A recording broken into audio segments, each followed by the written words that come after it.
Hello everyone, welcome back to my YouTube channel. तो हम पढ़ रहे थे पॉलिटी और पॉलिटी में हमारा टॉपिक चल रहा है लेजिस्लेचर, विधायिका। तो आज हमारी विधायिका से संबंधित लास्ट क्लास होगी और आज की क्लास में हम स्टार्ट करेंगे आर्टिकल 119 से। आर्टिकल 119 बताता है regulation by law of procedure in parliament in relation to financial business, कि संसद में वित्तीय मामले जो है, संसद में जो वित्तीय मामले हैं उनकी प्रक्रिया के नियमन की बात करता है। जो वित्तीय मामले होंगे उनके क्या प्रोसीजर हैं, क्या लॉ हैं, उनसे संबंधित उनका रेगुलेशन कैसे होगा, उनके विनियमन के बारे में बताता है आर्टिकल 119। ये तो हो गया आर्टिकल 119। आर्टिकल 120, आर्टिकल 120 बताता है कि पार्लियामेंट में कौन सी लैंग्वेज यूज की जाएगी। क्या बताता है कि संसद में प्रयोग ली जाने वाली भाषा कौन सी होगी, उसके बारे में बताता है आर्टिकल 120। तो इसमें बताया गया है कि पार्लियामेंट में एक तो हिंदी को यूज किया जाएगा, दूसरा इंग्लिश को यूज किया जाएगा। कौन सी दो भाषाएं बताई गई हैं? हिंदी और इंग्लिश। और इनके अलावा लोकसभा में तो कौन अध्यक्ष होता है? लोकसभा अध्यक्ष, लोकसभा स्पीकर। और राज्यसभा में चेयरमैन, सभापति जो होते हैं। राज्यसभा में कौन होता है? सभापति। इनकी अनुमति लेके आप दूसरी भाषा का प्रयोग कर सकते हैं। इनकी अनुमति से आप हिंदी और इंग्लिश के अलावा अगर कोई भाषा यूज करना चाहते हैं तो उसका प्रयोग कर सकते हैं, अन्य भाषा का प्रयोग। यही लिखा है इसमें, language to be used in parliament. ये बताता है 120 आर्टिकल कि संसद में कौन सी भाषा प्रयोग में ली जाएगी। और फिर उसमें कौन कौन सी भाषाएं बताई गई है? हिंदी और इंग्लिश, कि आप हिंदी और इंग्लिश जो है संसद में प्रयोग में ले सकते हैं। और यदि हिंदी और इंग्लिश के अलावा आप किसी अन्य भाषा का प्रयोग करना चाहते हैं तो आप स्पीकर और चेयरमैन की अनुमति से किसी अन्य भाषा का प्रयोग कर सकते हैं। अब इसमें अगला आर्टिकल है आर्टिकल 121। तो आर्टिकल 121 बताता है कि जो पार्लियामेंट है, संसद, वो संसद में किसी भी न्यायाधीश यानी किसी भी जज के व्यवहार के बारे में चर्चा नहीं करेगी। क्या नहीं करेगी? न्यायाधीश के व्यवहार पर चर्चा नहीं की जा सकती है संसद में। ये बताता है आर्टिकल 121।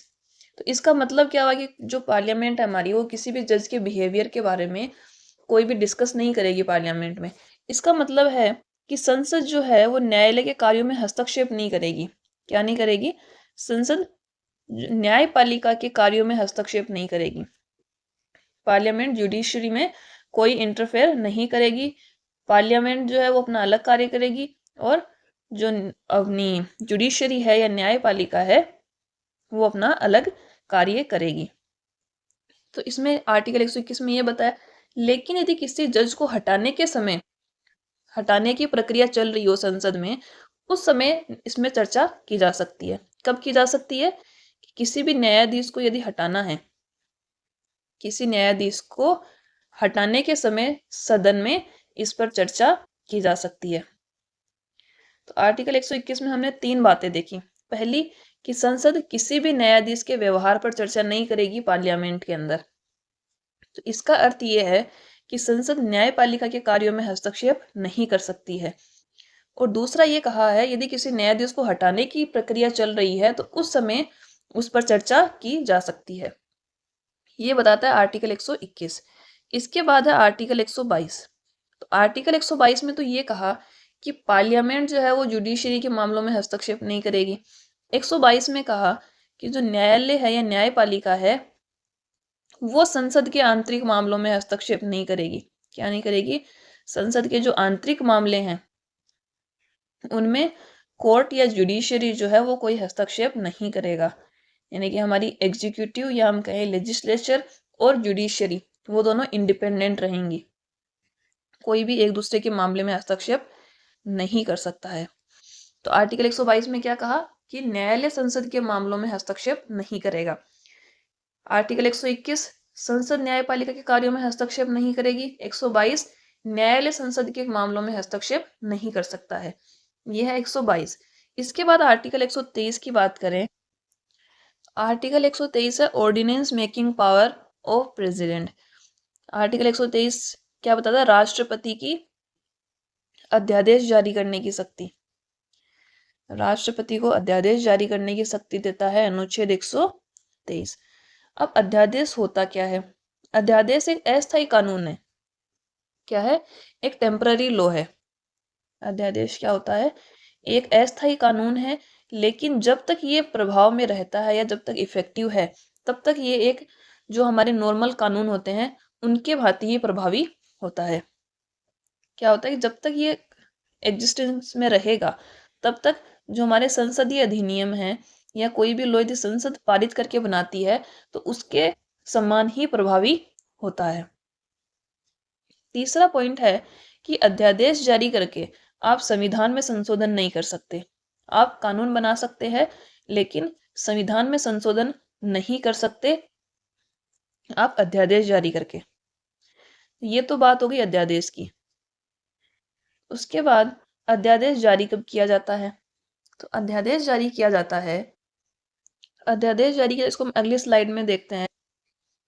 अध्यादेश जारी किया जा सकता है कि जब संसद के दोनों सदन, क्या है, संसद के दोनों सदन सत्र में नहीं है, यानी कि किसी भी जो सदन है या तो राज्यसभा या लोकसभा, उनका कोई भी सेशन नहीं चल रहा है, दोनों सत्रावसान की स्थिति में है और सरकार को क्या चाहिए, कोई तत्काल कानून की आवश्यकता है। तत्काल कानून चाहिए सरकार को और सरकार को किसी तत्काल कानून की आवश्यकता है, तो उस स्थिति में क्या किया जा सकता है, अध्यादेश जारी किया जा सकता है। तो पहली कंडीशन तो ये है। दूसरी कंडीशन है कि यदि संसद के दोनों सदनों में से कोई एक सत्र नहीं चल रहा। क्या कंडीशन है कि जो दोनों सदन हैं, राज्यसभा और लोकसभा, उनमें से कोई एक सदन, कोई भी एक सदन, लोकसभा या राज्यसभा, वो सत्र में नहीं है, तब भी राष्ट्रपति क्या कर सकता है, अध्यादेश जारी कर सकता है। तो इन दो परिस्थितियों में अध्यादेश जारी किया जा सकता है। पहली है कि संसद के दोनों सदन में सत्र नहीं चल रहा है और दूसरा है कि दोनों सदनों में से कोई एक सदन जो है वो सत्र में नहीं है, तो उस स्थिति में अध्यादेश जारी किया जा सकता है।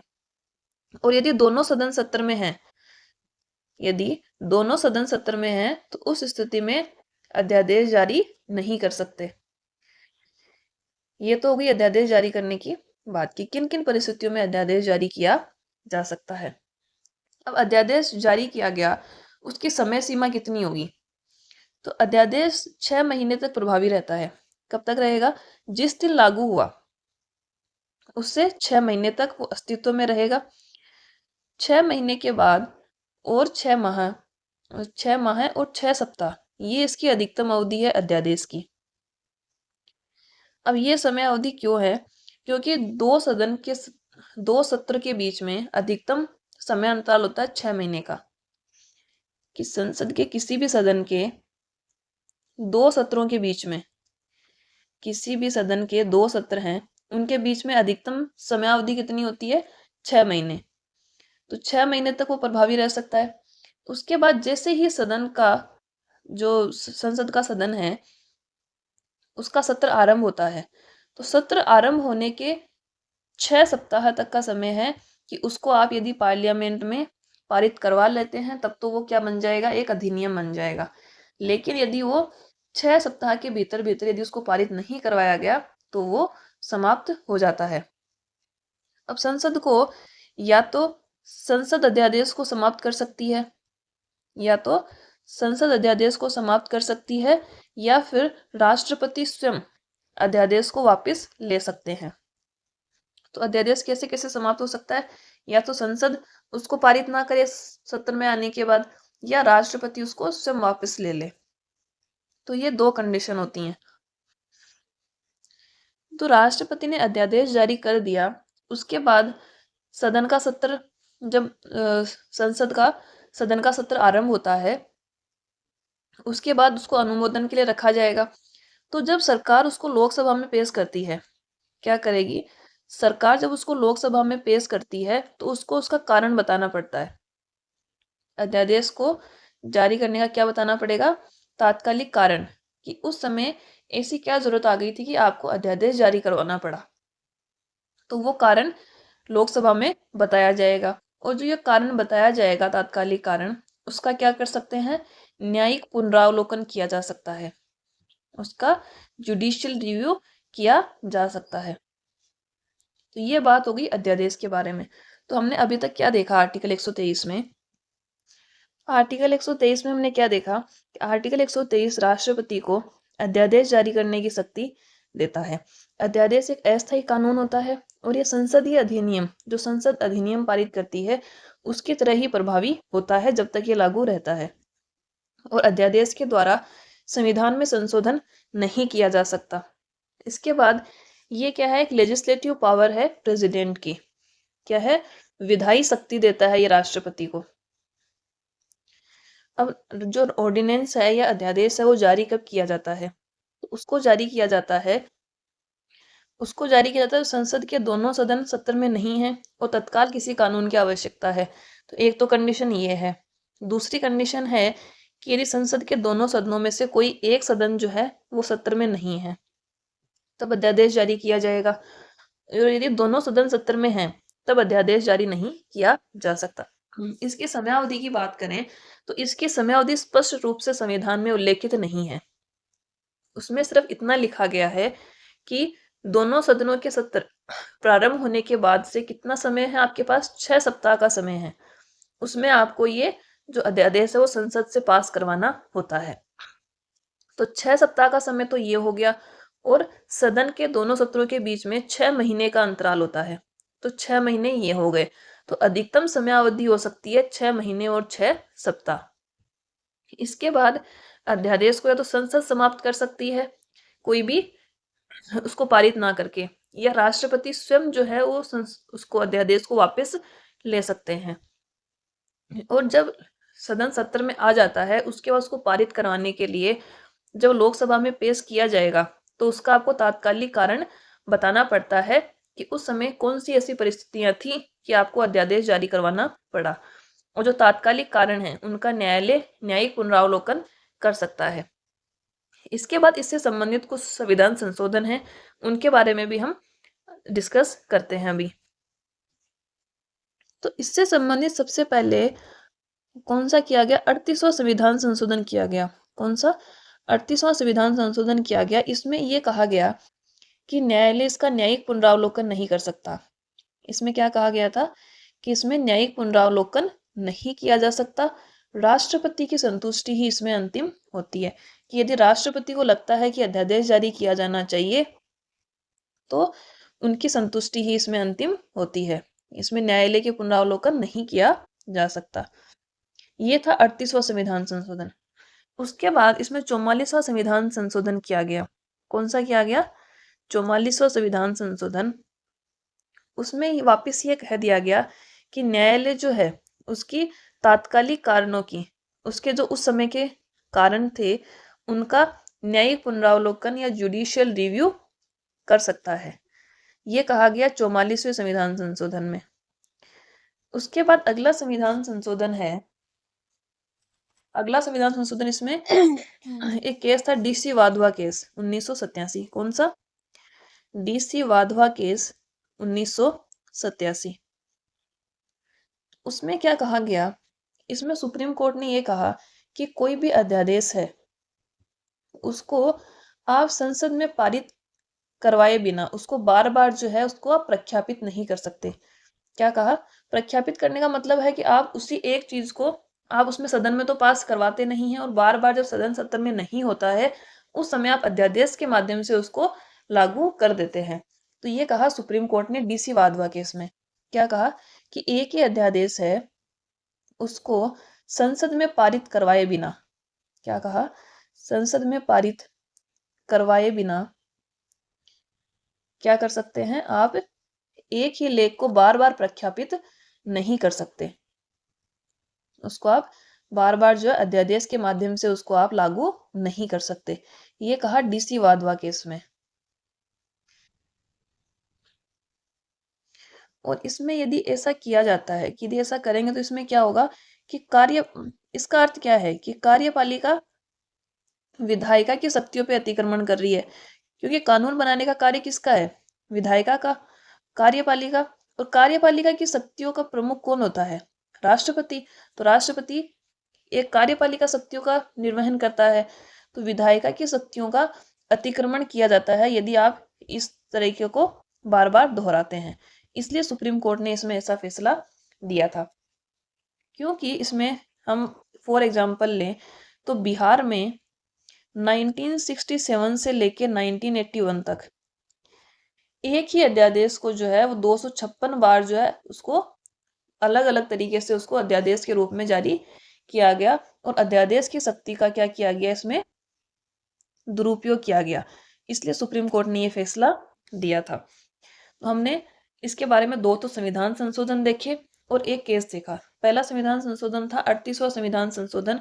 उसमें यह कहा कि अध्यादेश जो जारी किया जाता है उसका न्यायिक पुनरावलोकन नहीं किया जा सकता, राष्ट्रपति की संतुष्टि ही अंतिम होगी।